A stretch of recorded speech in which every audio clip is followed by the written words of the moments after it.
Hello students, आप लोग का स्वागत मैं करता हूँ एसटीएन कॉमर्स क्लासेस में। तो आज का टॉपिक बहुत ही इंटरेस्टिंग होने वाला है दोस्तों, जिसका नाम क्या है, अकाउंटिंग प्रिंसिपल्स। तो अकाउंटिंग प्रिंसिपल्स जिसके थ्रू हम लोग अकाउंटिंग करते हैं, तो ये आपका क्या है, ये एक बुनियाद है। जैसा कि हम लोग यहाँ पर इंट्रोडक्शन ऑफ अकाउंटिंग पढ़ चुके हैं, फिर हम लोग यहाँ पर अकाउंटिंग इक्वेशन थोड़ा सा स्टार्ट कर चुके हैं, उसके बाद हम लोग बेसिक अकाउंटिंग टर्म्स हम लोगों ने यहाँ पर देखा। आज एक थ्योरी चैप्टर है जिसका नाम क्या है, अकाउंटिंग प्रिंसिपल। ये पढ़ना इसलिए जरूरी है क्योंकि आपके एग्जामिनेशन के पॉइंट ऑफ व्यू से ये बहुत इंपॉर्टेंट है, और ये चाहे वो टीचिंग एग्जाम हो, चाहे वो क्लास 11 के एग्जाम हो, आपके लिए बहुत जरूरी है। तो आप लोग वीडियो को देखने से पहले सब्सक्राइब कर दीजिए चैनल को, और बेल आइकन जरूर दबाइए ताकि आपको नोटिफिकेशन टाइम टू टाइम पे मिलते रहे। तो चलिए स्टार्ट करते हैं बिना किसी देरी में। आज का टॉपिक क्या है, अकाउंटिंग प्रिंसिपल। तो देखिए अकाउंटिंग प्रिंसिपल, तो जैसा कि यहाँ पर अकाउंटिंग प्रिंसिपल्स का मतलब क्या होता है, रूल्स और रेगुलेशन, ठीक है, कोड ऑफ कंडक्ट। इसके रूल के बिना आप अकाउंटिंग नहीं कर सकते। चाहे आप कुछ भी कर लीजिए, आप अकाउंटिंग नहीं कर सकते। तो ये प्रिंसिपल पढ़ाया गया है कि आपको इसको फॉलो करके ही आपको अकाउंटिंग निभाना है, ठीक है। जैसा कि टोटल मिला करके जो है 14 प्रिंसिपल होता है, 14 प्रिंसिपल होता है, 3 अजम्पशंस होते हैं और 11 प्रिंसिपल्स होते हैं। तो मिला करके हम लोग 14 प्रिंसिपल पूरा डिस्कस करने वाले हैं यहाँ पर, है ना। जिसमें यहाँ पे क्या है कि 3 अजम्पशन आपको पढ़ाया जाएगा और उसके बाद प्रिंसिपल स्टार्ट होंगे। लेकिन आपको लेकर के चलना क्या है कि 14 प्रिंसिपल होता है, तो 14 प्रिंसिपल आपको पढ़ना जरूरी है, ठीक है। तो यहाँ पे ध्यान दीजिए। सबसे पहले तो सबसे पहला अजम्पशन क्या आ रहा है, गोइंग कंसर्न। जैसा कि आपको बोर्ड पे दिख ही रहा होगा, है ना। तो आप लोग कॉपी और पेन लेकर के बैठिए और जो जो मैंने यहाँ पे लिखा है उसको नोट डाउन कर लीजिए। आप इसको पढ़ते रहिए और आप एग्जाम में इससे फुल मार्क्स उठा सकते हैं, ठीक है। बस इसको समझना है और लिख दीजिए। बहुत ही इजी कॉन्सेप्ट, बहुत इजी लैंग्वेज से मैंने यहाँ पे लिखा है, बस इसको आपको नोट डाउन करना है और समझना है, ठीक है। ध्यान दीजिए। देखिए सबसे पहले क्या है, going concern concept. As per this concept it is assume that business will continue for long period of time.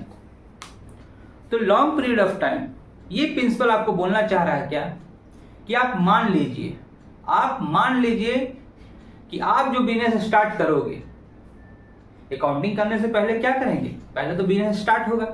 तो बिजनेस स्टार्ट जो करोगे वो आपको मान लेना है कि वो आपका बिजनेस कैसा चलेगा, लंबे समय तक चलना चाहिए। आपको एक पॉजिटिव माइंडसेट के साथ बिजनेस को स्टार्ट करना है। आपको ये नहीं सोचना है कि कल के डेट में हम बिजनेस स्टार्ट करेंगे, क्या पता हमको लॉस हो जाए, ऐसा आपको सोचना ही नहीं है। आपको एक पॉजिटिव माइंडसेट रखना है कि जो हम लोग बिजनेस स्टार्ट कर रहे हैं वो हमेशा लंबे समय तक चलता रहेगा। समझ में आ रही है। तो ये गोइंग कंसर्न कॉन्सेप्ट बताता है। क्या बताया, as per the concept it is assume that business will continue long period of time. आपको एज्यूम कर लेना है कि आपका बिजनेस लंबे समय तक चलेगा। तो ये होता है पहला अजम्पशन, पहला रूल आपको बता दिया गया, ठीक है। अब देखना है क्या, दूसरा रूल आ रहा है क्या, कंसिस्टेंसी कॉन्सेप्ट, जिसको हम लोग कंसिस्टेंसी अजम्पशन भी बोल सकते हैं, ठीक है। तो यहां पे क्या है, इसमें क्या लिखा, ध्यान से देखिएगा। It states that accounting principles and methods should be remain consistent from one year to another. बहुत आसान सा लैंग्वेज में यहाँ पर बताया गया है क्या कि कंसिस्टेंसी प्रिंसिपल ये बताता है कि आप जो अकाउंटिंग कर रहे हैं, तो अकाउंटिंग में कुछ ना कुछ मेथड्स को आप लोग यूज करिएगा, है कि नहीं। कुछ मेथड्स लगाइएगा और कुछ प्रिंसिपल लगाइएगा। इसमें चेंजेस नहीं आना चाहिए, वो ईयर टू ईयर कंसिस्टेंट रहना चाहिए, मतलब कि उसमें कंसिस्टेंसी रहना चाहिए। अगर आप मेथड्स हमेशा बदलते रहोगे, महीने बदलते रहोगे, तो आपका जो न्यू अकाउंटेंट आने वाला है, मान लीजिए कि पुराने अकाउंटेंट फर्म छोड़ के चला गया, आप न्यू अकाउंटेंट को लेकर के आए, आप मेथड्स को चेंज कर दिए। तो मेथड्स को चेंज करिए तो वो तो ओल्ड मेथड सीख करके आया, अब न्यू मेथड्स आप लेकर के आ रहे हैं, तो उसको अकाउंटिंग समझने में क्या होगा, मुश्किल होगा। तो इसीलिए ये कॉन्सेप्ट बताता क्या है कि आप जो भी मेथड्स को यूज करिए वो हमेशा क्या रहना चाहिए, कंसिस्टेंट रहना चाहिए। तो ये बताता है कौन सा प्रिंसिपल, कंसिस्टेंसी कॉन्सेप्ट। या आप जो भी मेथड यूज कर रहे हैं वो ईयर टू ईयर हमेशा सेम मेथड ही यूज करना है, तो इसको बोलते हैं हम लोग कंसिस्टेंसी प्रिंसिपल। समझ में आ रही बात? बहुत ही आसान लैंग्वेज में, ज्यादा हार्ड बात कर रही है यहाँ पर, आराम से बस ध्यान देते जाइए। और ये एक सीरीज चलेगा 11th क्लास का, हर एक चैप्टर यहाँ पर डिस्कस किया जाएगा, ठीक है। तो इसके बाद हम लोग लेकर के आने वाले हैं क्या, अकाउंटिंग प्रिंसिपल के बाद हम लोग पढ़ेंगे क्या, जर्नल एंट्री। तो चल ही रहा है, जर्नल एंट्री धीरे धीरे करके हम लोग चलाते जाएंगे। आप लोग प्लेलिस्ट में जाइए, जर्नल एंट्री का भी आपको वहां पे वीडियो मिलेगा। और जो जर्नल एंट्री हम लोग डिस्कस कर रहे हैं वो बड़ा इंपॉर्टेंट है आपके एग्जाम पॉइंट ऑफ व्यू से। अभी भी ज्यादा देरी नहीं हुआ है, आप अभी भी स्टार्ट कर सकते हैं, ठीक है। अब यहाँ पे ध्यान दीजिए, नेक्स्ट अक्रूवल कॉन्सेप्ट। अब थर्ड नंबर का कॉन्सेप्ट क्या है, अक्रूवल कॉन्सेप्ट। तो अक्रूवल कॉन्सेप्ट बताता क्या है, यहाँ पर ध्यान दीजिएगा दोस्तों। As per this concept revenue is recorded when sales are made and it is immaterial whether cash receive और नॉट। बहुत आसान सा लैंग्वेज है दोस्तों। यहाँ पर ध्यान दीजिए कि अक्रूवल कॉन्सेप्ट बता रहा है यहाँ पर क्या, कि आपका रेवेन्यू रिकॉर्ड उसी समय करना है जिस समय आपका सेल्स होगा, चाहे पैसा आपको रिसीव हो या फिर ना हो। कितना आसान सा बात है। आप बेचिए खरीदिए, चाहे पैसा आप पेड कीजिए या फिर ना कीजिए, या फिर पैसा आप रिसीव कीजिए या फिर ना करिए, तो आपको रिकॉर्डिंग उसी वक्त कर देना है जिस वक्त ट्रांजैक्शन होगा। तो ये कौन सा प्रिंसिपल बोलता है, अक्रूवल कॉन्सेप्ट। देखिए 3 असम्पशन कितना इजी था। सबसे पहला गोइंग कंसर्न कॉन्सेप्ट क्या बताता है, बिजनेस को मान लीजिए कि आप लंबे समय तक बिजनेस को रन करेंगे, ठीक है। दूसरा कॉन्सेप्ट बताता है कंसिस्टेंसी, कि आप जो मेथड यूज कर रहे हैं वो ईयर टू ईयर क्या रहेगा, सेम रहना चाहिए, है कि नहीं, ठीक है, बदलना नहीं है, कंसिस्टेंट परफॉर्मेंस देना है आपको यहाँ पर। तो ये हो गया कंसिस्टेंसी। अक्रूवल कॉन्सेप्ट बताता है कि आप जो अकाउंटिंग कर रहे हैं, ठीक है, उसमें पैसा रिसीव हो चाहे ना हो, जिस वक्त आपका ट्रांजैक्शन हो रहा है उसी समय आपको क्या कर लेना है, रिकॉर्डिंग कर लेना है। तो इसको क्या बोलते हैं हम लोग, अक्रूवल कॉन्सेप्ट, ठीक है। अब यहाँ पे क्या है, अब आते हैं हम लोग असम्पशन से हट करके कुछ प्रिंसिपल्स और हैं। 11 प्रिंसिपल डिस्कस होगा, 4, 5, 6, उसके बाद 11 पूरा हम लोग यहाँ पे डिस्कस करेंगे, ठीक है। तो यहाँ पे ध्यान देना है बिजनेस एंटिटी कॉन्सेप्ट। ये एक 1 शॉट वीडियो होने वाला है जिसमें आपका अकाउंटिंग प्रिंसिपल पूरा खत्म हो जाएगा, ठीक है। आप इसको बार बार जो है वीडियो को देखते जाइए, आपको ये ऐसा याद हो जाएगा कि आप भूल नहीं पाइएगा, ठीक है। तो यहाँ पे देखिए बिजनेस एंटिटी कॉन्सेप्ट। अब ये प्रिंसिपल क्या बोलता है कि बिजनेस एंटिटी कॉन्सेप्ट, एंटिटी का मतलब होता है पहचान। इसको एक की पॉइंट से याद रखिए, पहचान। As per the concept business organization are treated as separate entities and owner are separate entities. कितना सिंपल सा बात बोला है यहाँ पर। ये कॉन्सेप्ट के हिसाब से आपको यहाँ पर देखना है कि बिजनेस एक अलग एंटिटी होता है, ओनर एक अलग एंटिटी होता है। बिजनेस का जितना भी ट्रांजैक्शंस है वो ओनर के पॉइंट ऑफ व्यू से ना करके बिजनेस के पॉइंट ऑफ व्यू से आपको करना है, ठीक है। ओनर अलग होता है किससे, बिजनेस से, बिजनेस अलग होता है किससे, ओनर से। तो ये कॉन्सेप्ट कौन सा कहलाता है, बिजनेस एंटिटी कॉन्सेप्ट। समझ में आ रही है बात। 5th नंबर में देते हैं हम लोग, यहाँ देखते हैं क्या, मनी मेजरमेंट प्रिंसिपल।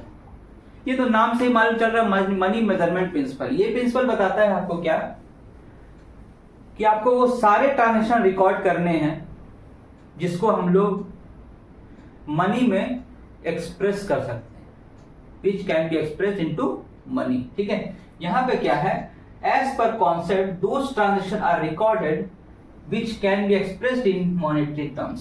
सिंपल सा चीज है, लड़ाई झगड़ा वाला बात यहाँ पे रिकॉर्डिंग नहीं करना है आपको रिकॉर्डिंग उस चीज का करना है जिसको आप मनी में कन्वर्ट कर सकते हैं, मनी में एक्सप्रेस कर सकते हैं, मॉनेटरी टर्म्स। तो ये हो गया मनी मेजरमेंट प्रिंसिपल। तो ये देखिए 5 आपका अकाउंटिंग प्रिंसिपल ऐसे ही निपट चला, ठीक है। अब आते हैं हम लोग ड्यूअल एस्पेक्ट कॉन्सेप्ट। अब ड्यूअल एस्पेक्ट कॉन्सेप्ट में क्या देखना है यहाँ पर, कि अब तक आपको जर्नल तो पढ़े ही होगा आप लोगों से, है ना। अब यहाँ पे जर्नल में क्या देखा, एक चीज डेबिट हो रहा है तो दूसरा चीज क्या हो रहा है, क्रेडिट हो रहा है। तो डेबिट क्रेडिट का रूल चल रहा है, ठीक है। तो डेबिट क्रेडिट का क्या चल रहा है, रूल चल रहा है। तो यहाँ पे 2 ही एस्पेक्ट है, एक डेबिट और दूसरा क्रेडिट। तो ड्यूअल एस्पेक्ट यही बताता है दोस्तों कि आप जब भी ट्रांजैक्शन को रिकॉर्ड करिए तो आपके पास 2 ही एस्पेक्ट होंगे, डेबिट होंगे और क्रेडिट होंगे। तो एक को क्या करना है, डेबिट करना है, दूसरे को क्या करना है, क्रेडिट करना है। ये कौन सा सिस्टम के हिसाब से रिकॉर्ड होगा, ये होता है डबल एंट्री सिस्टम के हिसाब से आपको रिकॉर्डिंग करना है, जिसमें 2 ही एस्पेक्ट होंगे। तो पहला क्या होगा, डेबिट होगा, दूसरा क्या होगा, क्रेडिट होगा, ठीक है। ध्यान दीजिए तो यहाँ पे क्या बोलता है, all transaction are recorded in accounts have two aspect, debit और क्रेडिट। डेबिट और क्रेडिट के हिसाब से ही आपको क्या करना है, रिकॉर्ड करना है। समझ गए यहाँ तक? तो यहाँ तक जो है 6 प्रिंसिपल आपका निपट चुका है और बचता कितना है, 5। पांचों को अभी मैं यहाँ पे डिस्कस करूंगा और ये चैप्टर हम लोग यहाँ पे क्लोज कर देंगे, अकाउंटिंग प्रिंसिपल। उसके बाद हम लोग न्यू चैप्टर लेकर के आएंगे, है ना। तो तब तक के लिए आप लोग यहाँ पे बने रहिएगा, ठीक है। तो चलिए देखते हैं हम लोग यहाँ पर 7 नंबर का, ठीक है। 7, 8, 5, 7, 8, 9, 10, 11 और 14 तक जाना है ना। अभी 6 हुआ है यहाँ पर, है ना। अभी और हम लोग को कितना देखना है यहाँ पर, 8 प्रिंसिपल और देखना है, ठीक है। तो 8 प्रिंसिपल हम लोग जल्दी जल्दी से देख लेते हैं। चलिए देखिए, तब तक के लिए आप लोग इसको क्या कर लीजिए, नोट कर लीजिए, ठीक है। मिलते हैं। तो अब आइए, हम लोग यहाँ पर 6 तक तो देख लिए थे यहाँ पर। अब हम लोग यहाँ पर 7 नंबर का प्रिंसिपल स्टार्ट करते हैं, ठीक है। तो यहाँ पर देखिए, जैसा कि हम लोग 7 नंबर में देख रहे हैं, क्या हिस्टोरिकल कॉस्ट कॉन्सेप्ट, क्या नाम है यहाँ पर, हिस्टोरिकल कॉस्ट कॉन्सेप्ट। तो हिस्टोरिकल कॉस्ट कॉन्सेप्ट में यहाँ पर क्या लिखा है, यहाँ पर as per this concept assets is ordinarily recorded at the price actually paid to acquire it. इसका मतलब क्या है यहाँ पर, तो यहाँ पर हिस्टोरिकल कॉस्ट कॉन्सेप्ट, या तो आपको हिस्टोरिकल कॉस्ट कॉन्सेप्ट लिख करके देगा या तो कॉस्ट कॉन्सेप्ट लिख के देगा, है ना। तो समझ जाइएगा कि यही प्रिंसिपल है। अब अकाउंटिंग प्रिंसिपल मतलब कि अकाउंटिंग मतलब हिस्टोरिकल कॉस्ट कॉन्सेप्ट का मतलब क्या है, यहाँ पे बताना चाह रहा है कि ये प्रिंसिपल आपको ये बताना चाह रहा है कि आपने जिस समय एक्वायर किया था कोई एसेट्स, मान लीजिए कि आप कोई एसेट्स 5 लाख का खरीदते हैं, लैंड खरीद लिया, ठीक है। लेकिन वो आज की डेट में उसका रेट चल रहा है क्या, करंट ईयर में वो आपका 10 लाख का हो गया। तो आपको जब बैलेंस शीट आप बनाओगे तो उस समय जब आप अकाउंटिंग करोगे और अपना फाइनेंशियल स्टेटमेंट बनाओगे तो अपना आप रिकॉर्डिंग कौन से अमाउंट पे करोगे, 5 लाख पे करोगे या फिर 10 लाख पे करोगे। तो यहाँ पे बताने का मकसद यही है ये लोग का कि हिस्टोरिकल कॉस्ट कॉन्सेप्ट ये बताता है कि आपने जितना में एक्वायर किया था कोई एसेट्स को, तो आपको उसी वैल्यू पे लिखना है, वही कॉस्ट को आपको रिकॉर्ड करना है। मतलब कहने का कि आपको 5 लाख ही रिकॉर्ड करना है, ना कि 10 लाख, ना कि मार्केट वैल्यू आपको रिकॉर्ड करना है। आपको हमेशा कॉस्ट प्राइस रिकॉर्ड करना है। तो ये प्रिंसिपल आपको ये बताता है कि आपको जब भी रिकॉर्डिंग करना होगा कोई भी एसेट्स का वैल्यू, तो वो हमेशा कौन सा होगा, कॉस्ट प्राइस होगा, ना कि यहाँ पर आपका ये मार्केट वैल्यू होगा, ठीक है। तो ये प्रिंसिपल ये बताता है। अब यहाँ पे देखते हैं हम लोग क्या, accounting period concept. Accounting period concept क्या है हम लोग का यहाँ पर, अकाउंटिंग पीरियड कॉन्सेप्ट यही बताता है यहाँ पर कि हर एक कंपनी में एक इंटरवल होना चाहिए। एक इंटरवल आपका 6 मंथ का भी हो सकता है, वो भी 12 मंथ का भी हो सकता है। तो कोई कंपनी इसमें यहाँ पर फाइनेंशियल ईयर रखता है, तो कोई कंपनी कैलेंडर ईयर रखता है। कैलेंडर ईयर का मतलब होता है 1 जनवरी से लेकर के 31 दिसंबर। कैलेंडर ईयर कब तक का रहता है, 1 जनवरी से लेकर के 31 दिसंबर, ठीक है। उसके बाद फाइनेंशियल ईयर जो है कब से कब तक का रहता है, 1 अप्रैल से लेकर के 31 मार्च तक का। तो ये आपको ध्यान में रखना है। तो ये इंटरवल है, ठीक है। अब यहाँ पे क्या है कि एक इंटरवल रखना है और आपको इंटरवल के तहत ही अकाउंटिंग करना, मतलब कि अपने फाइनेंशियल परफॉर्मेंस, मतलब कि फाइनेंशियल प्रॉफिट को देखना है, ठीक है। आपको यहाँ पर फाइनेंशियल कंडीशन को देखना है, ठीक है। तो फाइनेंशियल कंडीशन को देखने के लिए एक इंटरवल होना चाहिए ना, आपका एक इंटरवल होना चाहिए। आप एक इंटरवल रखो, 6 महीना और जो है 12 महीना। तो 12 महीना में आप क्या करो, सारे बिजनेस के ट्रांजेक्शन को जो रिकॉर्ड किए हो उसको यहाँ पे कैलकुलेट करो। कैलकुलेट करके क्या निकाल लो, प्रॉफिट और लॉस। तो उससे मालूम चल जाएगा कि आपका 1 साल का बिजनेस में क्या परफॉर्मेंस चल रहा है, आपका बिजनेस कैसा परफॉर्म किया, ठीक है। तो ये जानने के लिए हम लोग क्या करते हैं, अकाउंटिंग पीरियड कॉन्सेप्ट का यूज करते हैं। हर एक अकाउंटिंग, हर एक कंपनी का एक अकाउंटिंग पीरियड होता है, ठीक है, जिसमें वो हमेशा अपने प्रॉफिट और लॉस को क्या करता है, कैलकुलेट करता है, ठीक है। अब यहाँ पे देखिए 10वां नंबर आ रहा है, रेवेन्यू रिकॉग्नाइज कॉन्सेप्ट। तो रेवेन्यू रिकॉग्नाइज कॉन्सेप्ट मैंने इसलिए नहीं लिखा, जो आपको अक्रूवल कॉन्सेप्ट में मैंने बताया, same to same revenue recognise concept में ये भी यही बताता है कि आपका रेवेन्यू रिकॉग्नाइज जिस समय हो गया, चाहे आपको पैसा मिले चाहे ना मिले, आपको रिकॉर्डिंग उसी वक्त कर देना है जिस समय आपका रेवेन्यू क्या हो गया, जनरेट हो गया, ठीक है। सिंपल सा चीज है। तो ये हो गया आपका रेवेन्यू रिकॉग्नाइज कॉन्सेप्ट। अब ऑब्जेक्टिविटी कॉन्सेप्ट क्या है, जिसको हम लोग वेरिफिएबल ऑब्जेक्टिव बोलते हैं, ठीक है, वेरिफिएबल कॉन्सेप्ट बोलते हैं। अब वेरिफिएबल का मतलब क्या है कि जितना भी अकाउंटिंग ट्रांजेक्शन जो रिकॉर्ड हो रहा है वो एक वेल मैनर्स होना चाहिए, ऑब्जेक्टिव मैनर, ठीक है। यहाँ पे देखिए क्या लिखा हुआ है, transaction should be recorded in the objective manner, मतलब कहने का है कि आपको एविडेंस के साथ में सारी चीज रिकॉर्ड करना है। क्या करना है? एविडेंस के साथ में आपको सारा चीज रिकॉर्ड करना है। तो इसको बोलते हैं हम लोग कौन सा? Objectivity concept. आपको हर एक ट्रांजेक्शन को कैसे रिकॉर्ड करना है? बिल से रिकॉर्ड करना है, एविडेंस से रिकॉर्ड करना है कि नहीं? वाउचर्स आपको यूज करना है, ठीक है। तो इसमें एक वेल मैनर होना चाहिए, ये आपको कौन बताता है? Objectivity concept. तो यहाँ तक आई होप आपको 11 प्रिंसिपल तक तो समझ में आ गया होगा बोलना क्या चाह रहा है, ठीक है। अब आते हैं 12वां नंबर क्या है? Full disclosure principle. Full disclosure principle में यहाँ पे बताया गया है कि आप जो भी आपके पास अकाउंटिंग इंफॉर्मेशन है वो आपको फुल्ली डिस्क्लोज कर देना है। किसके सामने? इन्वेस्टर के सामने, बैंकर के सामने, ठीक है, क्रेडिटर के सामने, ताकि वो आपको कल की डेट में क्या कर सके? आपको लोन दे सके, ठीक है, आपका हेल्प कर सके। आप अगर फुल्ली डिस्क्लोज नहीं कीजिएगा तो आपको कोई लोन नहीं देगा, ठीक है। तो यहाँ पे क्या है? Full disclosure. Accounting statement should be disclose fully and completely all the significant information, ठीक है। सिंपल सा चीज है यहाँ पे बोला हुआ है।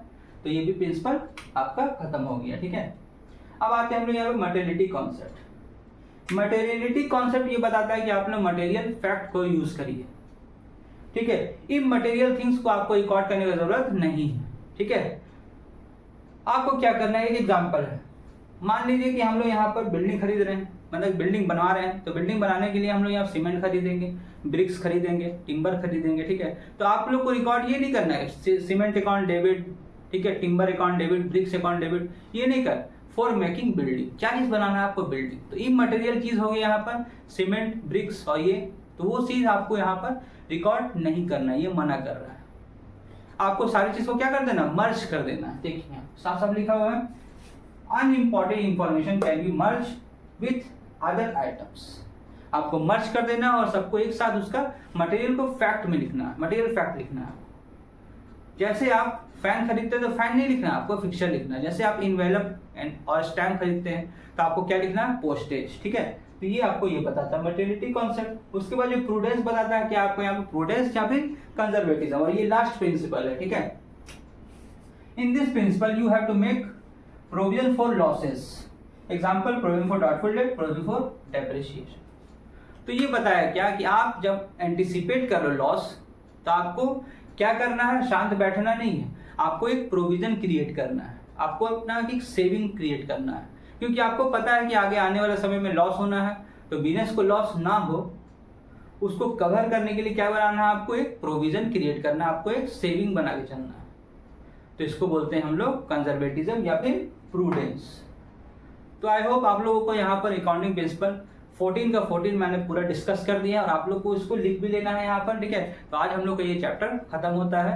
अब हम लोग न्यू चैप्टर के साथ मिलेंगे न्यू वीडियो में। तब तक के लिए आप लोग यहाँ पर देखते रहिए और इसको बार बार देखिए, समझिए। बहुत ही इंपॉर्टेंट वीडियो है और ये बहुत ही इंपॉर्टेंट टॉपिक है आप लोगों के लिए। अब हम लोग नेक्स्ट क्लास में मिलेंगे न्यू चैप्टर के साथ, ठीक है। तब तक के लिए आप लोग देखते रहिए, बने रहिए STN कॉमर्स क्लासेस के साथ। Thank you.